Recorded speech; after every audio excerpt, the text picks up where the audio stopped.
Men, women, children, and others, my name is Aaron from Panic in the Discord, and joining me today is a fellow member of the team and a longtime friend. Chad, why don't you introduce yourself to the people? Hey, everybody. I'm Chad, as Aaron has astutely pointed out here in our second attempt to do this discussion. Uh, Um, yeah. had some problems with OBS last night, but we're gonna give this another crack because we're just that damn awesome. But and a little thing about me, I think I said this last night, but I'm gonna say it again because I love bragging. I was the first one to upload a video to this channel when it was formerly called Twitch Squad TV. As generic as that sounds, that really was our name, and now we got Panic in the Discord. And I kind of like the vibes that brings. And in this on this Discord chaotic kind of channel, we're going to talk a lot about comic books, and I'm going to talk about fights, and but still upload gameplay. It's kind of like a variety channel. So things that a lot of different kind of folks can like. Absolutely. You, the whole goal here, basically. I mean, this is the first time that we're attempting this, which is, or I guess technically the second, but the first time you're going to be seeing it. That we're attempting a discussion like this, and the reason why we're putting this out there is because, uh, we really want to turn this channel around. We had this idea where we wanted to have a lot of different arms and a lot of different reaches in entertainment, so that there's a little something for everybody.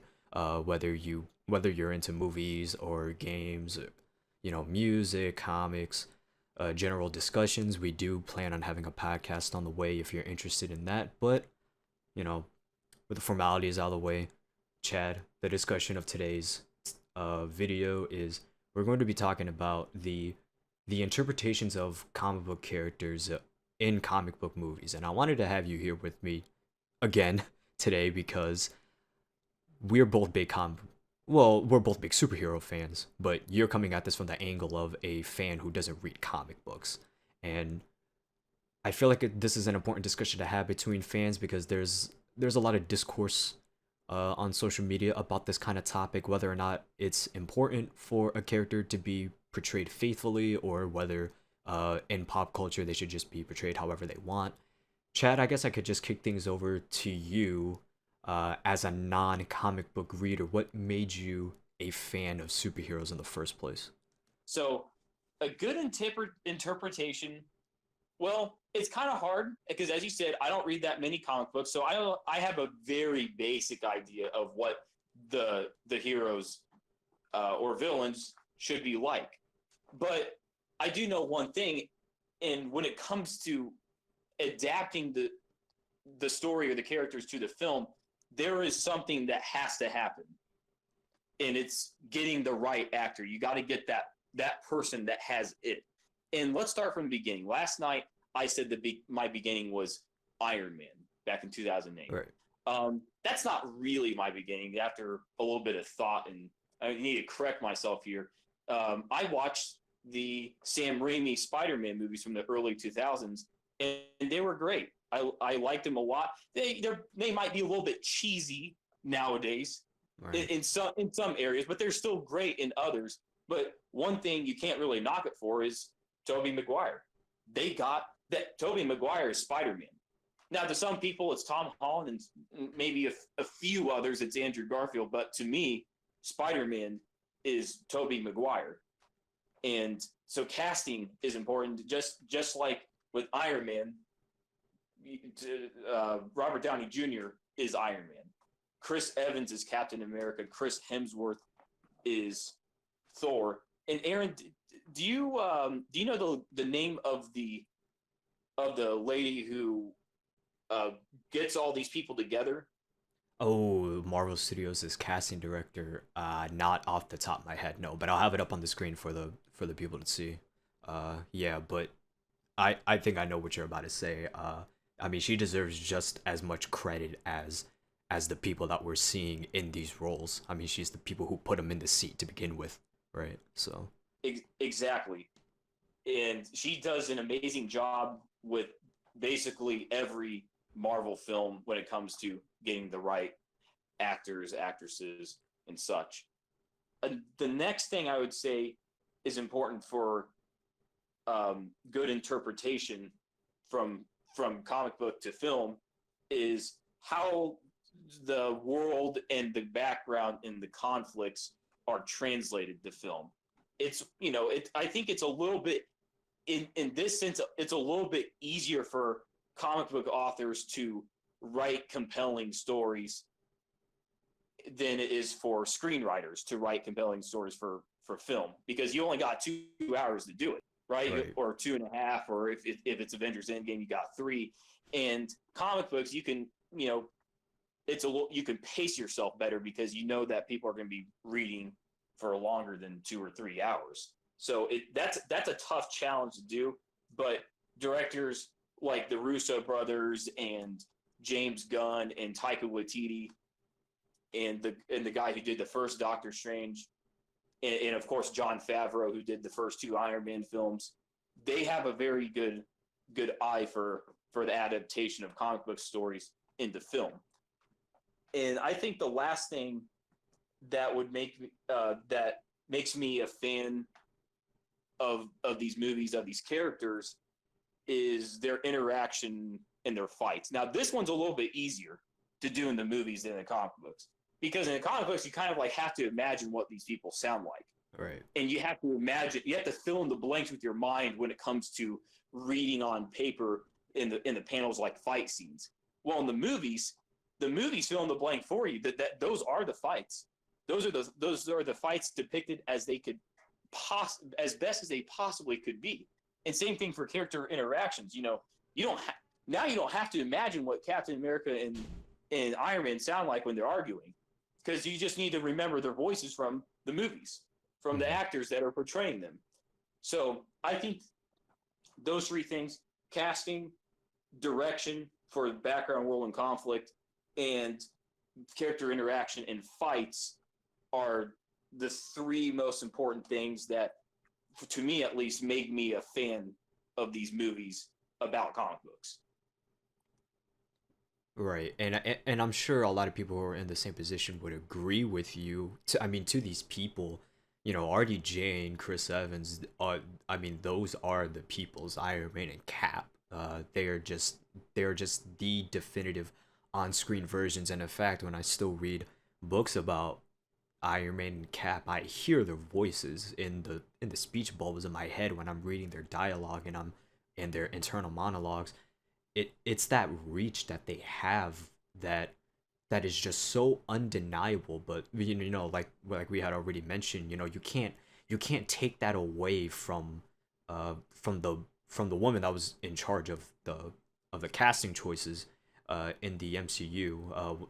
I hate that I can't remember her name, but she should be in this conversation also, for having the eyes and ears to say, hey, like, I think you can do it. I mean, Chris Evans, I think he was a Human Torch in the original Fantastic Four. I mean, who knew that he would have gotten another opportunity to get a crack at a Marvel movie, and let alone it be Captain America of all people, right? But lo and behold, he owns the role, and really through you could really sweep through the entire MCU and say the same thing about so many of the casting choices, and it is important. I think as a comic book reader, I could really only touch upon like a couple of things as far as interpretations go. One of them is a I would say like a 90 to like 95% translation of personality traits, relationships, adaptations of storylines. That's a big thing for me, because then it's like, if you had Iron Man and he didn't act like Iron Man from the books, then you wouldn't have any business calling him Iron Man in the first place. It would just seem weird for you to call these characters their namesake, if they are not being adapted correctly. And the expectations are going to be different, I think, from, from readers to non-readers, but we could probably all I think we could all settle on like the same conclusions as far as a good interpretation if we're talking characters, but I think it could differ when we're talking about stories. Now, Age of Ultron, Avengers Age of Ultron, uh, despite what you may think of the movie, the point that I'm trying to get at is that it's a very different story than the book of the same name. Now, is that a problem? Well, maybe it depends on whether or not you like the story. Maybe if you didn't, you probably don't care too much that it shares the same name. But if you are a fan of the story, maybe you are kind of upset that the movie was just using the the book's likeness uh and its name, but giving it to a movie that is only like a skeleton of what the book was about. Me personally, I think it's good to have some creative liberties. You If it was just a complete 100% translation from book to screen, there might not be any incentive to watch the movies or even yet read the comics, right? They're both not mutually exclusive in that case. Uh, Chad, what were your general feelings about Age of Ultron as a movie? I got a lot of certain feelings about that movie, as I told you before. Yes. Let the people Now, know what's up. when it comes to being faithful, I have no idea what happened in the comic books. Except, okay, actually, Gino told me a few things. One, it was Pym who made Ultron. It wasn't Tony. Is Hmm. that right? Correct. So they changed that.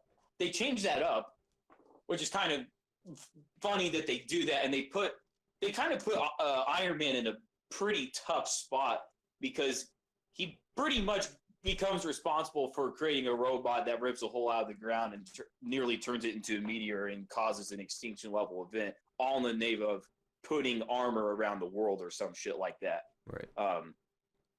So I guess there was. I don't think it might not necessarily be bad that it was different than the comic book story, but it was bad just maybe within the scope of what some of the characters already were in the MCU. And another thing that just didn't belong is Hulk and Black Widow having just a weird relationship that kind of just came out of nowhere. It's like where did this come from? So I think Age of Ultron had a lot of problems as a film and as a story in the scope of the MCU.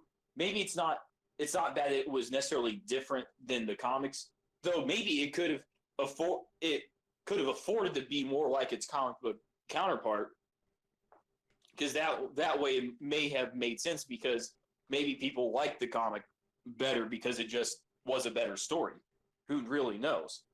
But another thing that I think when it comes to interpreting, whether it's Age of Ultron or any MCU film or any DCEU film or any superhero film in general, something that should go into an interpretation is not lowballing or overpowering characters. Right. Now, from what I heard, Ultron is pretty underpowered in the movie. So I don't know exactly what his powers should be, what they are in the comics, but that is something I heard about Ultron being, underpowered. But here's another one. Infinity War. Okay, Thor makes this awesome axe. Why does it cut through a full blast of the Infinity Gauntlet? Right. That just doesn't make a whole lot of sense. If you consider what the gauntlet with all the stones should be able to do. So a lot of films in the MCU, or some of them at least, unfortunately have this problem of having power scaling that doesn't make a whole lot of sense. But some movies have power scaling that do make sense.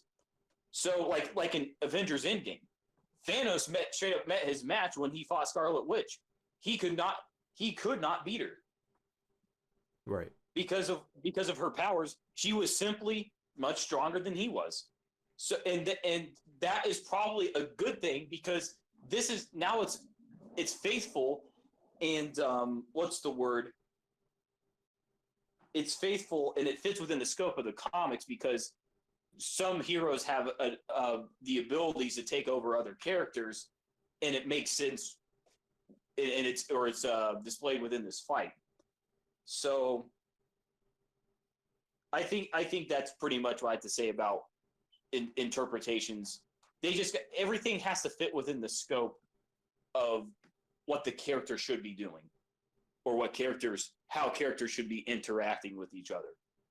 So Right. And, within within the scope of the MCU proper, I mean, it has the opportunity to tell a much more tighter, cohesive, universal story than the comic books do, since the comic books have been going on for several decades, but the MCU has only been going on for coming up on around 20 plus movies, right? So what you end up having is you have these characters that go on complete journeys, complete character arcs, character developments, character regressions, but it all makes sense. Well, it'll make sense to some and it'll make sense to others.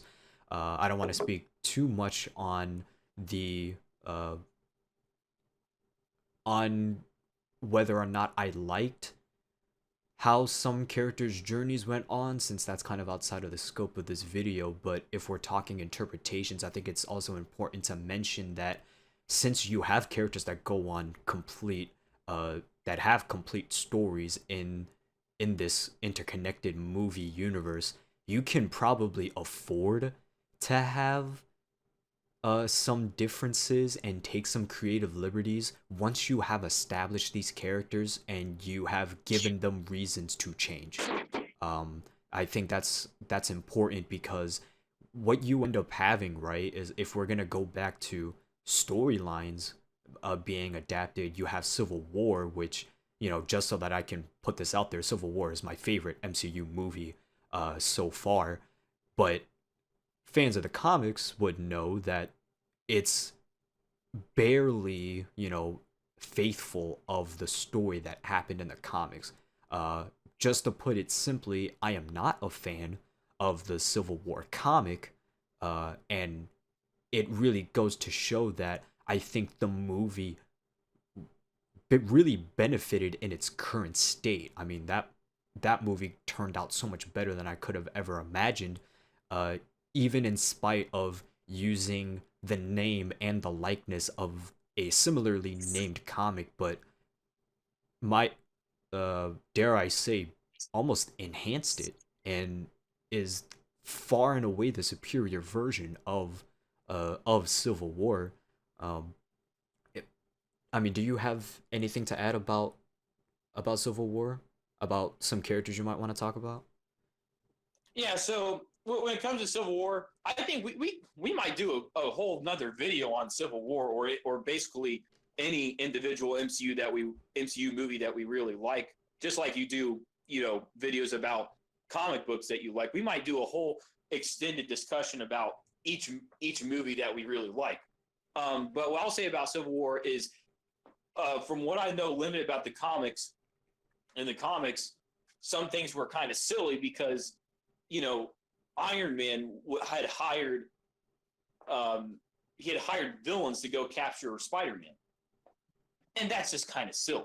Right. You know, if you have a story that's supposed to be about Cap's point of view and Tony's point of view, which are supposed to some degree each be valid, it's not really valid for Iron Man to do that to Peter Parker. That's not heroic. No matter Mhm. what Tony's intentions are, that's just not heroic. And then, but in the movies, they don't have Tony go to those lengths. Now, Tony still does recruit Iron Man Spider Man, to go to the airport and fight the history's greatest American soldier, and as well as Scarlet Witch, who could both beat Spider-Man at that point in time, because Spider-Man's like 14 years old. So maybe that's still irresponsible of Tony, but Tony's not trying to send super villains after Cap and the Cap's team. Yeah. So I think from at least from that standpoint, whether you're a comic book fan or a movie fan, you'd have to say, hey, look, that looks a lot better. That's more balanced subject matter than the comic book, which made Tony look like, you know, an asshole, pretty much. Right. And even though you could kind of still see it that way in the movies, I mean, it also depends on what Saturn you're from, but I'm trying to look at this objectively. I mean, I could somewhat understand Tony's argument. I get why he's so jaded, but I personally more relate to Cap's side. I get I agree with him more than I do Tony, but I'm not going to say that Tony's argument is 100% invalid like it was in the comics, because that is just not how you make a good conflict. If you're going to have two characters in conflict, you yourself would want to be in conflict in thinking, "Oh, well, who do I side with here? I mean, he's got good points, but he's also got good points. I mean, I don't really agree with him here, but he's also done some shady stuff in the past." And I guess that's what I'm trying to get at when we're talking about extended movies, uh, or extended movie universes featuring the same characters. Tony and Cap's arc, by that point in time, it made sense that they would end up there in Civil War, right? Like it made sense, given these prior events that had happened to the both of them would lead them down this path and eventually, put them into conflict with each other. And then you go to Infinity War and Endgame. You give these characters just absolute perfect endings and send-offs for the MCU. I mean, you just wrap up their stories so well. But the thing you got to understand, there are some things that you know I think a lot of people might.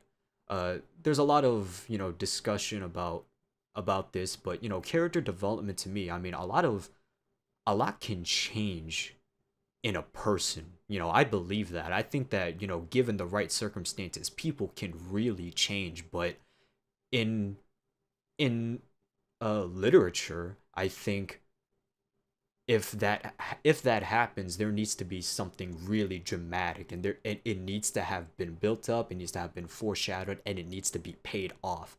Generally, in the MCU, I think that these characters, while they do develop, at least if we're talking relationships and affiliations with other characters and and changing mindsets, they to the core they are still these same people.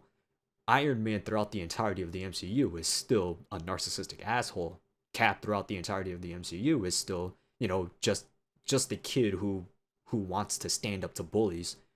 And those themes they're highlighted throughout, but we're seeing these characters progress or regress in ways that are organic and they make sense because they're built up and they're paid off. I want to just talk about Endgame for a moment, because another thing about interpretations that I think is important to mention is that a good interpretation doesn't necessarily mean that you just take a really cool moment from the book and then you just put it up on the big screen. So what I'm talking about in Endgame, one of many, but the one that I'm gonna gravitate to is Cap wielding Mjolnir. That's a big thing that happens in the comics. It's happened more than once, but every time it happens, it's a big thing. But it's the first time that we're seeing it in a movie. Rightfully so. It was a great moment, but you got to understand, Endgame was the ending of 20 plus movies. That moment wasn't great because it was just simply Cap wielding Thor's hammer. That moment had been foreshadowed in a previous movie, and you could even argue previous movies, right? Of him being worthy of wielding that hammer, and that's what made that moment so awesome. You really need to just take things in context. It's really hard to take things out of context and still expect them to have the same weight that they do when you're reading it or watching it and seeing it happen in the moment. Context to me is a very important thing to mention, uh, because then otherwise, where what is so special about that?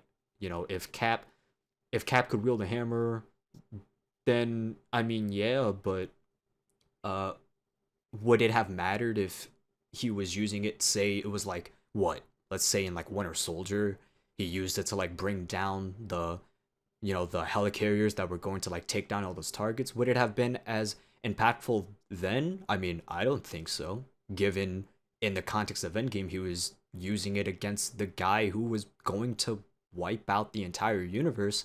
I mean, he needed to do it. It was an act of desperation, but uh, in that moment, it worked. Uh, in context, who he was fighting, what just what the moment was and what it represented. That was what made that, you know, a good interpretation, but not simply because it was just taking a pretty page and then putting it onto the big screen. Uh, Endgame Cap also, because we did also talk about this last time. That moment where Cap is standing up to Thanos' army, and he can barely stand up straight. His shield is broken, but he's still willing to stand up against the armies of the biggest alien warlord in the entire universe. Well, that's just because of who Cap is. That shot, yes, it is a beautiful shot, but is it beautiful because it looks pretty? I mean, that does have a part of it for sure, but it's because of what it represents.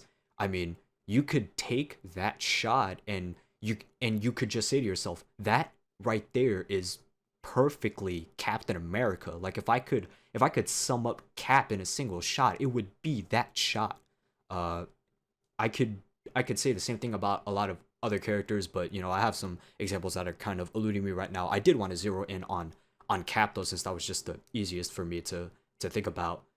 Um, do you have anything to add with regards to Endgame or just Captain America in general? Yes, yes. So I guess we might be in this with this direction. I guess we might be skipping forward to you know favorite characters or interpretations or something. So we might as well get that out of the way. I'll talk about him a little bit, and we can talk about the other frisky group of characters that are also some of our favorite characters. Yeah, So right. yeah, that thing in Endgame where he lifts up Thor's hammer. It's like you said, that moment was earned. You couldn't have Cap in his first movie do that and have it mean anything. Mm-hmm. This is um, this is a result of several movies backing that moment, and that moment is one of his best moments. It's one of the best moments in all the MCU period. A lot of people just went nuts during that scene. Um, but it's like you said, you have to build up to it, and you build up to it in each movie by disclosing a certain trait about him. His premier trait in the first Avenger was not giving a fuck about his own well being and deciding he's not going to make any excuses and go sign up for the military or enlist, right? But he's going to lie on his enlistment form like 9 times or 5 times, whatever the number was, Yeah. because he does not excuse himself just because he's 90 pounds and has a whole bunch of health conditions. And this is why the doctor does he chooses him. He chooses Steve for the experiment and not some other guy who was just going to blindly follow orders. He needed somebody who had agency and had um, you know just a lot of balls, pretty much. So that's like one trait that could go. And like you mentioned, Winter Soldier. Yeah, if he had used that hammer in Winter Soldier to bring down those three ships, it would have cheapened the moment that we got in Winter Soldier, where he had to fight Bucky, he had to fight his best friend, and he Mm-hmm. had to get shot while doing it, and he was seconds away from failing. He got shot in the stomach, and then he like just with the at the last second put the chip in the thing, and he said Charlie Locke, and then they brought it all down. And if he had that, had such a weapon, it would cheapen that moment. But another thing about Winter Soldier, you learn from that movie he's a great leader.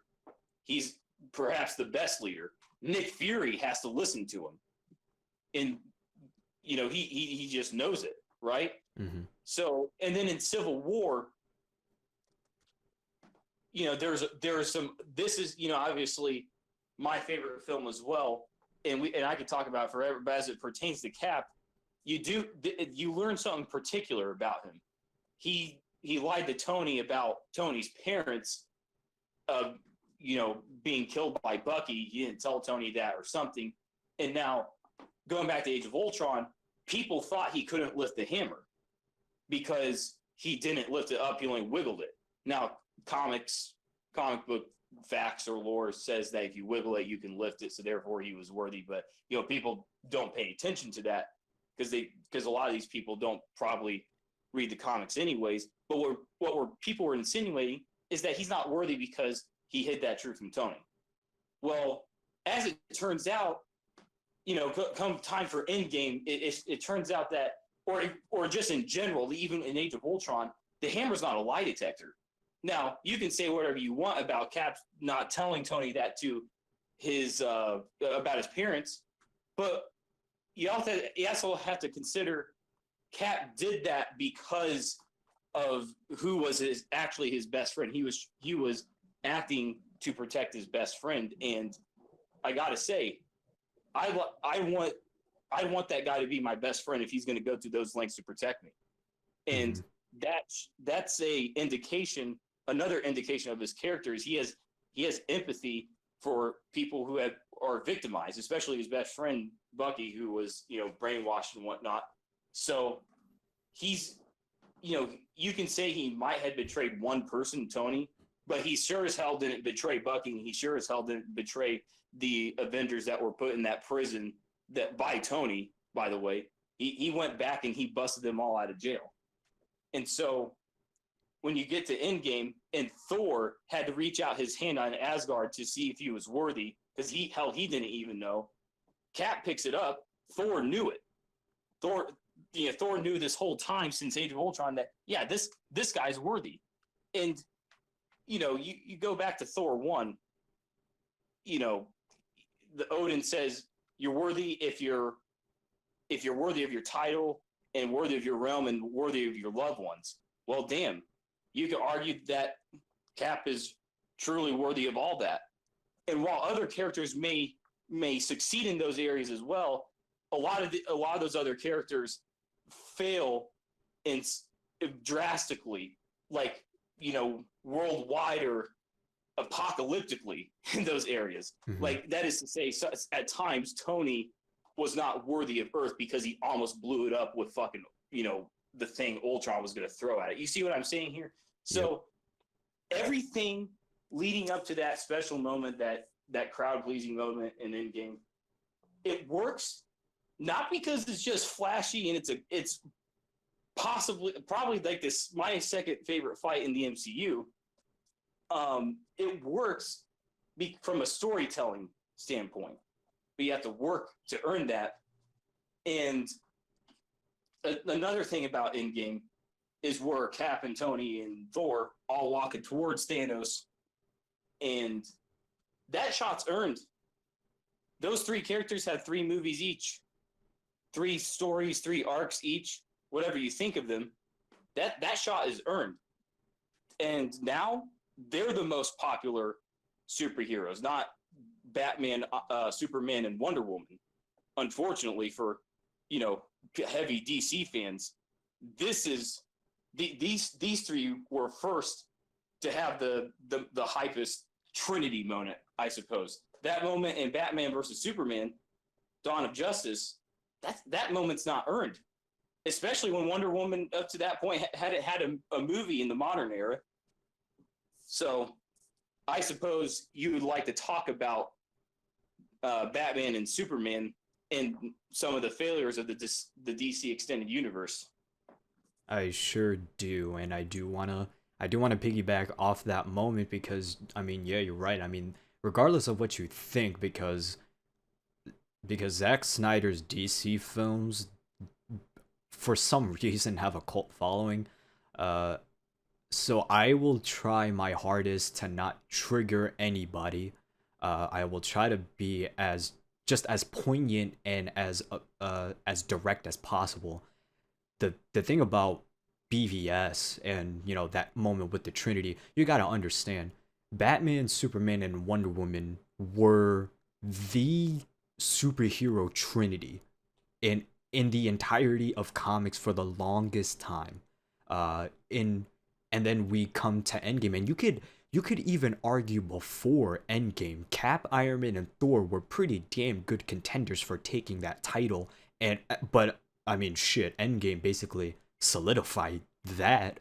At least in popular culture, I could argue that Batman is still the most popular superhero ever made. But as far as his Trinity goes, it is not as impactful as Marvel's holy trinity of superheroes. Now Mhm. going back to BVS. Now, like you said, Wonder Woman had not had a movie up until that point, but guess what? Neither did Batman.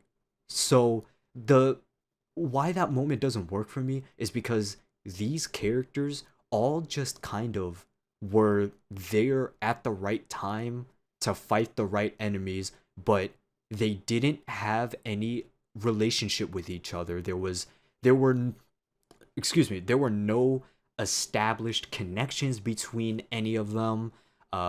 There was nothing interesting between these characters. I am not counting Martha, because that just doesn't work on a lot of levels in my opinion. But I don't want to talk too much about that. We'll get back to the moment here. What I'm trying to say is Batman and Superman's relationship had only started in, like, I will be fair and say, like, 30 to 45 minutes of screen time after their big fight in the movie.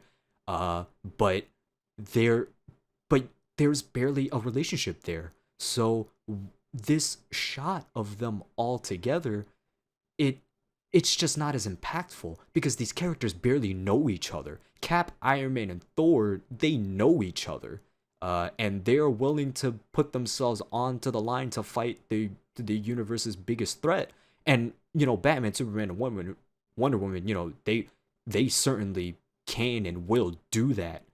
But it's the fact that in these movies, if we're talking within the scope of a connected universe, these characters don't have a relationship in the same way that Cap, Tony, and Thor do in the way that that moment works, and this one doesn't. Now, if we're going to talk about, interpretations again, I do want to talk about just Batman in general in the DCEU and how it's a complete and utter betrayal of his character that he even kills people, because that is the number one thing about his character and the thing that makes him interesting and sets him apart from any edgy, gritty, noir costume superhero, which is that he will not, under any circumstances, take a life. He will not even think about it. But here we go in Batman's first movie in this universe, and he's shooting up guys left and right. But the reason why this doesn't work is because that it in it of itself should have been a character arc that was explored throughout an entire trilogy. If you wanted to make Batman kill, then that should have been like, like a revelation at the end of a hypothetical third movie where he realizes, oh well, maybe what I'm doing isn't enough. All these criminals are basically getting out of, they keep going into Arkham and getting out like it's a revolving doors. I think I need to start proposing a more permanent solution. If you start building that up over three movies, that makes sense. And I want to revisit, my a previous point that I said about, once you establish these characters, you can afford to take creative liberties so long as it makes sense within the scope of the story. If you had did that with Batman, that would have made sense within the scope of that story. But since his introductory film in this universe is BVS and he's coming straight out the gate killing people, it doesn't make sense because you're deconstructing a character that hadn't even been constructed in the first place. A lot of arguments can be made about, oh well, Batman had already had a lot of, a lot of movies before. I mean, a lot of people already have a good understanding of Batman. I mean, you have a point, but you could say the same thing about Spider-Man. Spider-Man has been rebooted quite a few times, and a lot of the core of Spider-Man has still been kept, regardless of what version of Spider-Man that you're watching, whether it's Maguire or Garfield or Holland, to some extent at least. But going back to Batman, they every movie that we've had, there's always been an emphasis on his moral center, and there's none of that in BVS. Uh, you could, you could argue Man of Steel kind of the same thing, although it's a movie that I do generally like. I do still have quite a few problems with it. I believe you do have a couple talking points about Man of Steel, so I'll just very generally, just talk about how Superman went through an arc in that movie that should have been expanded upon across several movies. And I do believe you do want to talk about that for a little bit.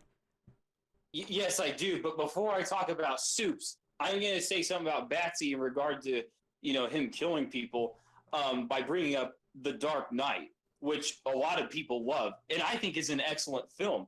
And I think he ended up killing Harvey Dent at the end of the movie, right? Is Right. that what happened? Yeah. So I think Batman's mantra is it is completely unjust to kill people. Okay, fine, but in the context of Dark Knight and him killing Harvey Dent, I think what really is like the point of the character is that he would not use it unless it was the absolute last resort. Which in that moment, it's either he's doing something to Harvey Dent, or he's letting that kid die and letting the reporter die and the wife and whatnot. He had to choose, and I think it's a little that little compromise is acceptable because Batman will call it a failure on his part because somebody died under his watch or something like that, but I believe that's acceptable because I don't think he really even tried to kill Dent. He like tackled him or something, and he died from like falling or something. Mm-hmm. So that's just an example of Batman using fatal violence as a final resort, and that's not what they did in Batman vs Superman: Dawn of Justice, where they portrayed him as someone as a ruthless motherfucker, which he's not. So when it comes to interpretations, when it comes to good filmmaking, that film, The Dark Knight's partly a good film because it shows how successful Batman is, but it also shows he might fail a little bit in his goal, but he's not going to fail because he's a psychotic killer. He's gonna fail at his most important goal because he's human. And as Avengers Endgame told us, failure just makes us like everybody else. Mm-hmm. So it's fine. But regarding Superman and Man of Steel, shout outs to Angry Joe for the biggest Superman fanboy on YouTube probably. But and I think I liked Henry Cavill as Superman. But the problem with Man of Steel is that it's one movie. It is a whole arc packed into one movie. It's so packed that it's like a impossible wall to climb and then a slip and slide on the other side. That's the arc. It's got the height and the low or whatever, but it's too packed. They could have spread it out into two or three movies, with the first one being concentrated on his childhood and his parents also as the subject matter and main characters, raising him to control his very human emotions. He's not exactly a human; he's an alien, but he's still very human, and control his human emotions so that he doesn't kill somebody because they were bullying him. Superman is a special case because he can't stand up for himself the way, let's say, Captain America has to.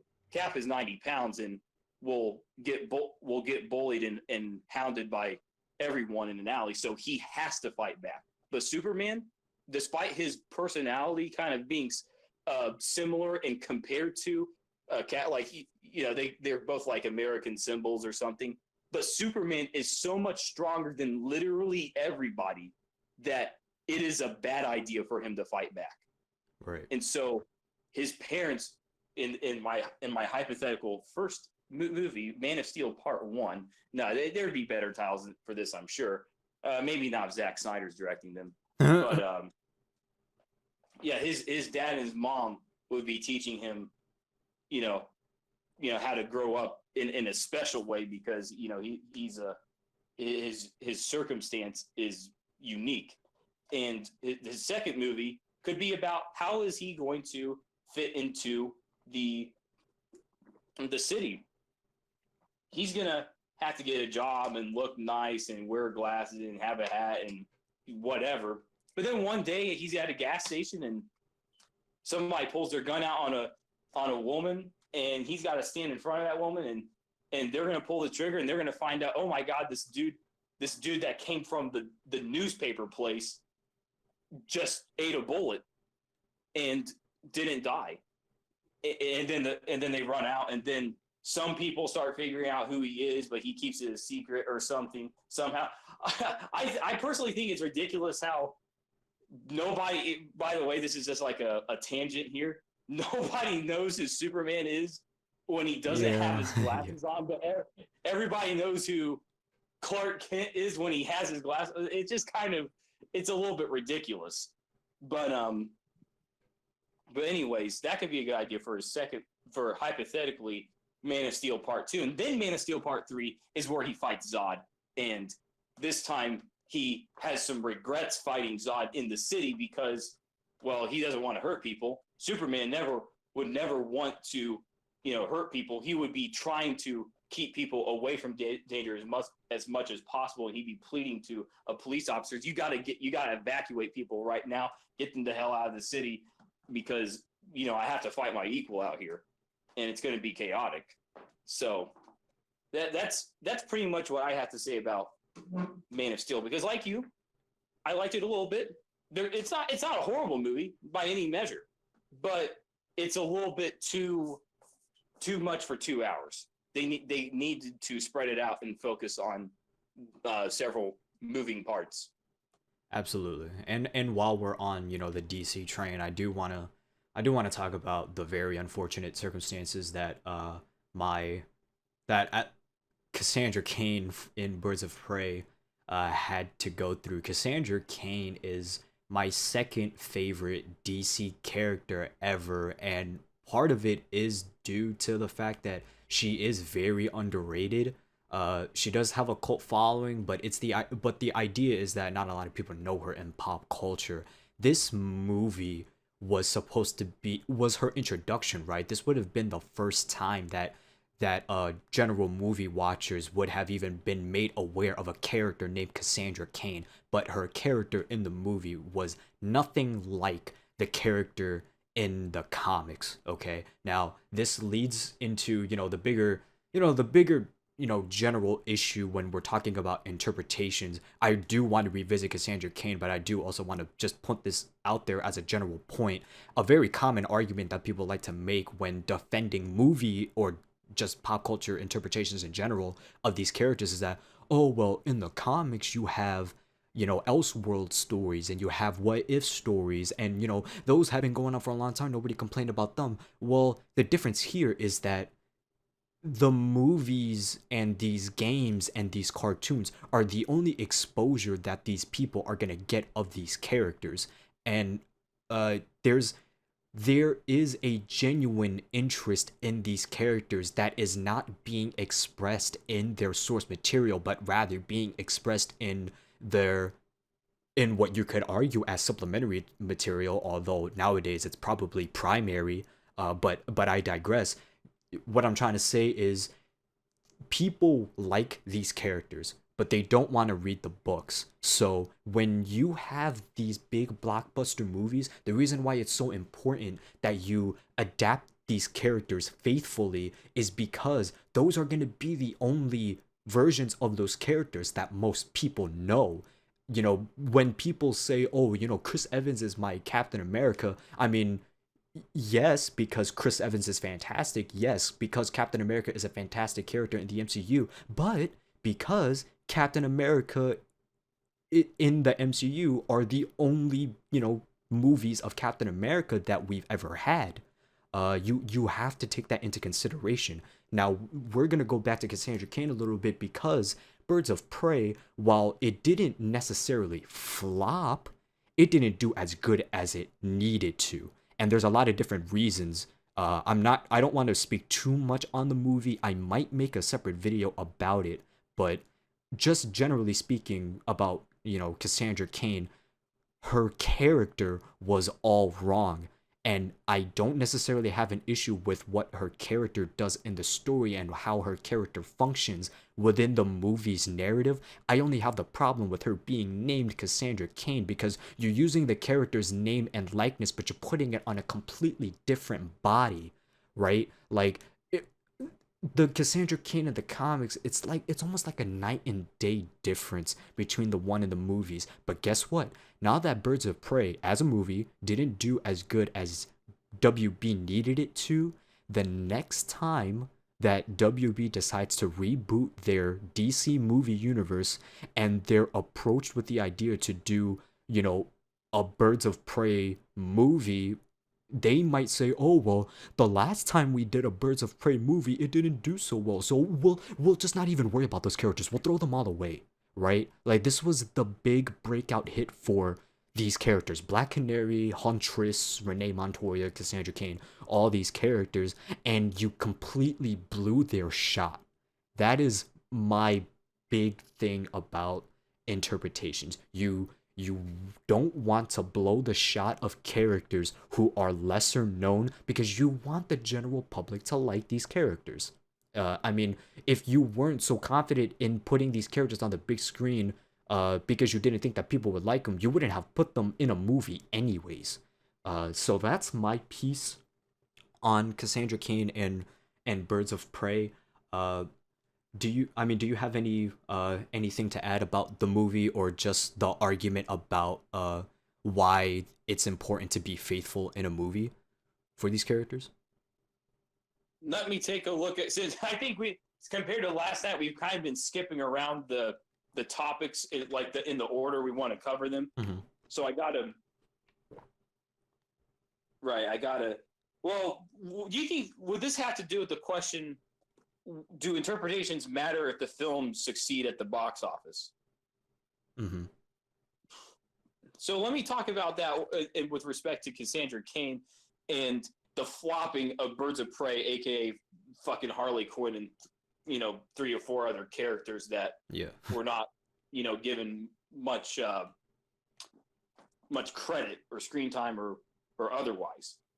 So with this in mind, since it flopped at the box office, probably on account of it being released by Sonic, not to say that people wanted to. Actually, no, I take that back. I have a complete opposite opinion about that with regards to Sonic, because it's entirely possible that Birds of Prey could have still succeeded with other people going to see Sonic, unlike what Twitter says, because the two movies are appealing to two different demographics of people: Sonic fans and people who are fans of the comic books. They're probably different people. Now, they're not mutually exclusive, but in general, they're two different kinds of audiences. So when it comes to Birds of Prey flopping, it's like you said, this has an impact on whether people give a shit about Cassandra Cain or not. I mean, they're going to be like, "Oh my God, Margot Robbie, Harley Quinn."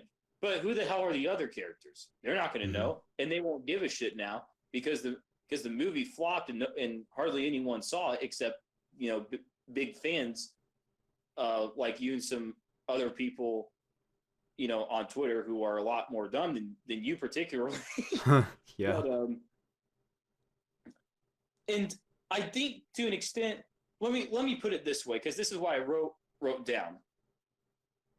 Do they matter if the films do succeed at the box office? No, in the short term, because like Infinity War, I think is a bad interpretation of what I know about the Black Order and the Infinity Gauntlet comics from the 70s. But it doesn't matter what the hell I think if they're good interpretations or not, because that movie made 2.4 billion. Is Somewhere that around what that there. was? Yeah, it made a lot of money. In the since the movie made a lot of money, studios are going to roll with that because hey, this movie made money. This means it worked or something like that, right? Hmm. Or at least it seems to work.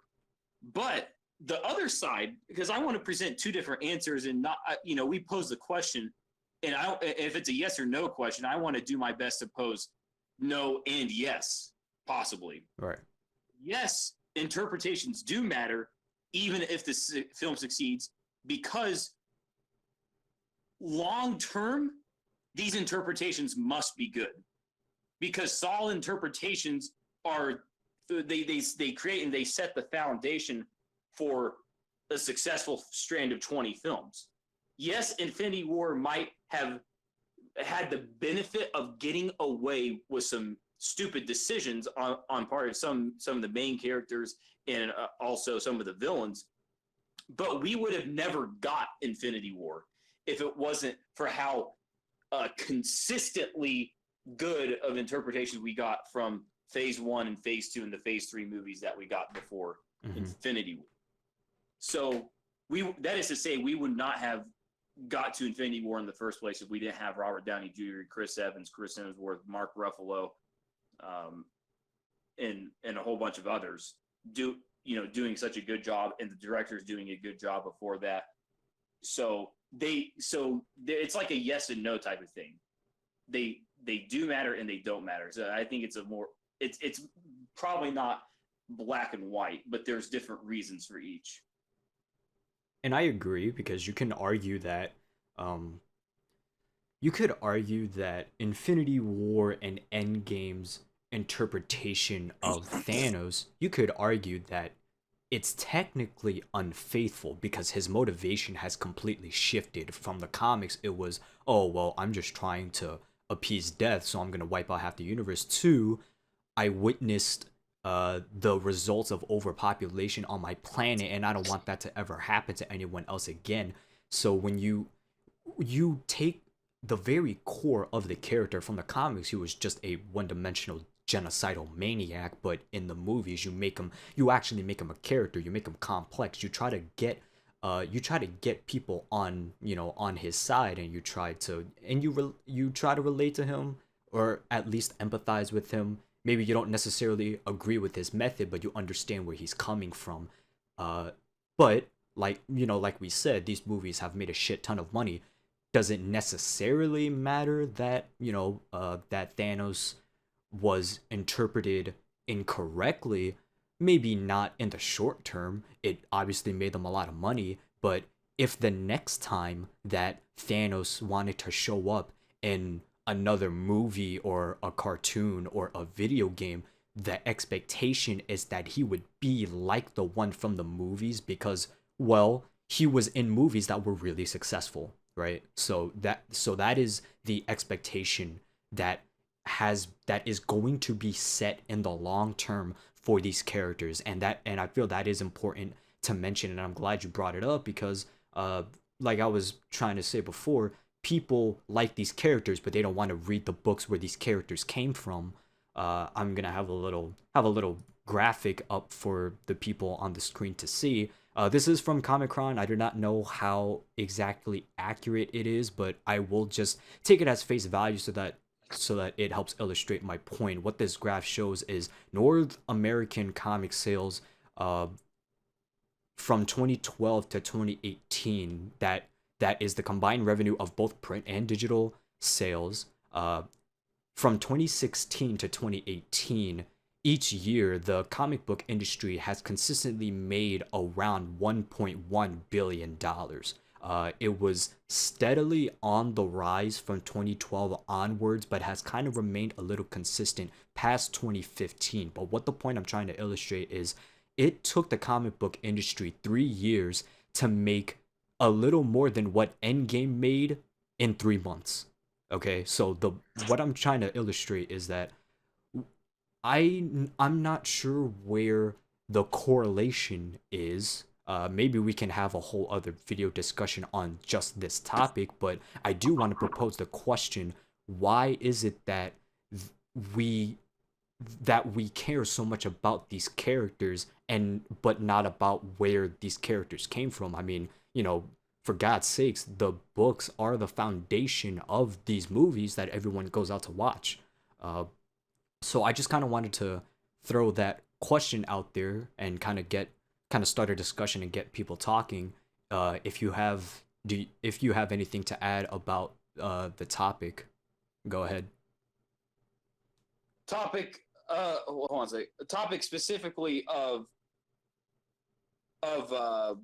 possible what stealing comics digitally, like consumer ethics. Is that what you're referring to, or are we talking about why is it more popular for people to see the films and not the comics? Is that what's the question? Well, the latter, but I guess it is. But I guess since you already mentioned it, I guess that is a big point of contention for people, which is pirating comics is very damaging to the industry. And it's a big part of it because adjusting because I, I don't remember where I heard this from, but the comic book industry didn't necessarily adjust to inflation correctly. Like if I can find it, I will have it up for people to see, but it basically said comic issues are more expensive than they need to be.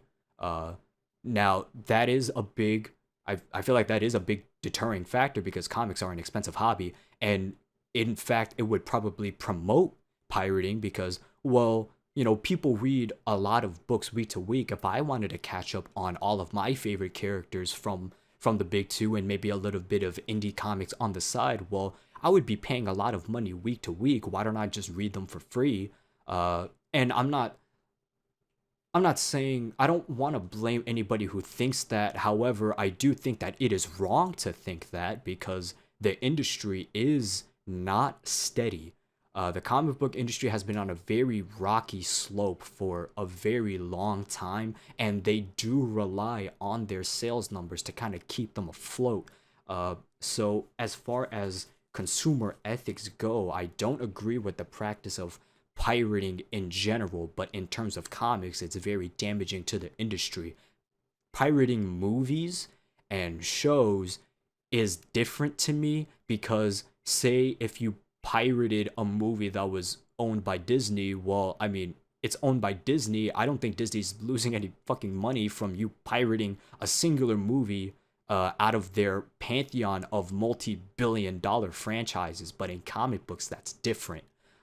It is in comics, it severely impacts the sales that these books can have. And guess what? When your favorite book that you were reading for free, bi-monthly or monthly or whatever, when your favorite book gets canceled and you start complaining, well, I mean, you were part of the problem because you weren't going out and buying those books and showing these companies that you want to support this book because you were taking sales away from that book.